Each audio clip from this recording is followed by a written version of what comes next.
আসসালামু আলাইকুম। তোমরা যারা ঢাকা সেন্ট্রাল ইউনিভার্সিটি পরীক্ষা দেওয়ার জন্য প্রস্তুতি নেওয়া শুরু করেছো, তোমরা এই শেষ যে কয়েকটা দিন রয়েছে এই দিনটাতে তোমরা কি করতে পারো এটা নিয়ে কথা বলবো।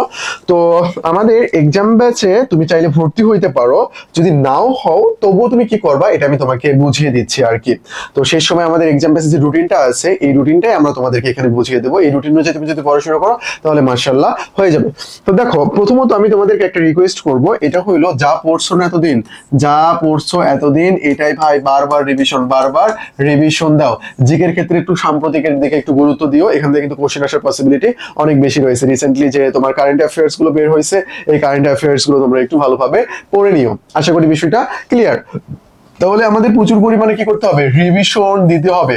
আমি আশা রাখি, সর্বোচ্চ আশা রাখি যে ঢাকা সেন্ট্রাল ইউনিভার্সিটি একেবারে ওই রকম কঠিন টাইপ কোনো কোশ্চেন করবে না। আর আগের বার কোশ্চেনটা কিন্তু অনেক স্ট্যান্ডার্ড ছিল, অনেক স্ট্যান্ডার্ড কোশ্চেন করেছে তারা, একেবারে হিজিবিজি কোনো কঠিন কোশ্চেন কিন্তু তারা করে নাই। আশা করি বিষয়টা ক্লিয়ার। তো চলো, আমরা যেহেতু তোমাদেরকে রুটিন দেখানোর জন্য নিয়ে আসছি, তো রুটিনটাই দেখাই।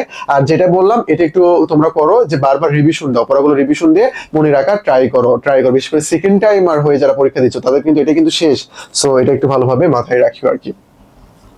আচ্ছা, এই যে দেখো আমাদের এক্সাম রুটিন অনেক অনেক সুন্দর করে মেক করা হয়েছে, অনেক সুন্দর করে মেক করা হয়েছে। আমাদের মে থেকে এক্সাম গুলো শুরু হয়ে গিয়েছিল। তোমরা যারা পরীক্ষা দিচ্ছ আমাদের ব্যাচে আছো তাহলে তো কোনো কথাই নেই, আর যারা আমাদের ব্যাচে নাই তোমরা চাইলে আমাদের কাছ থেকে রুটিনটা নিয়ে নিতে পারো। আমাদের যে টেলিগ্রাম নাম্বারটা রয়েছে, নাম্বারে নক দিলে দেওয়া হবে তোমাদেরকে। দেখো এখানে ফুল সিলেবাসে অনেক সুন্দর করে রুটিন মেক করা হয়েছে, অনেক সুন্দর করে। মে ষোলোতে তোমার কি কি পড়া ছিল, অপরিচিতা, বিলাসী, আমার পছন্দ, তো তুমি কিন্তু পড়ছো না, এগুলো তো বারবার পড়ে আসো। জাস্ট খালি কি করবো, রিভিশন দেবো, জাস্ট রিভিশন খালি উল্টাবা, শুধু খালি কি করবা, উল্টা দিবা। তারপরে দেখো আমরা তোমাদের জন্য মজার একটা ব্যাপার রাখছি এখানে।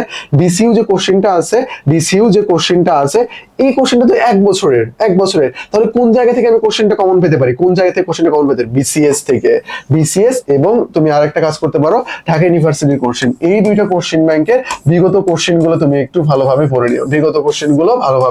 পড়ে নিও, এখান থেকে আসার পসিবিলিটি রয়েছে। আমরা এক্সাম ব্যাচের মধ্যে কিন্তু এটাও রাখছিলাম, এটাও কিন্তু আমরা রেখেছি। এখনো এক্সাম আমাদের চলতেছে। তো যেহেতু হাতে সময় নেই অথবা যে কয়েকদিন সময় রয়েছে, তুমি চাইলে এই রুটিন অনুযায়ী রিভিশনটা দিতে পারো। এখানে টপিকস গুলো অনেক সুন্দর করে লেখা আছে, কোন টপিকস গুলো মোস্ট ইম্পর্টেন্ট। তাই রুটিনটা কিন্তু জাস্ট এমনি এরকম না যে তোমার এইরকম যে বাংলাদেশ বিষয়াবলী, জাস্ট বাংলাদেশ বিষয়াবলী রেখে রাখছে, এখানে জাতীয় বিষয়াবলী এরকম কনসেপ্ট অ্যাকচুয়ালি না। এখানে দেখো পূর্ণাঙ্গ লেখা রয়েছে, আলোচিত পরিভাষা, গুরুত্বপূর্ণ ব্যক্তি, উপাধি, পরিচিতি, উক্তি, গুরুত্বপূর্ণ তথ্য, সংবাদ মাধ্যম, ইম্পর্টেন্ট বুকস নেম, নারীদের ভোটাধিকার, বিশ্বের প্রথম নারী, নোবেল জয়ী নারী, তারপরে গুরুত্বপূর্ণ ব্যক্তিবর্গ, বিখ্যাত চিত্রশিল্পী, চিত্রকর্ম। এভাবে আমরা রুটিনটা সাজিয়েছি, অনেক সুন্দর করে রুটিনটা সাজিয়েছি আমরা।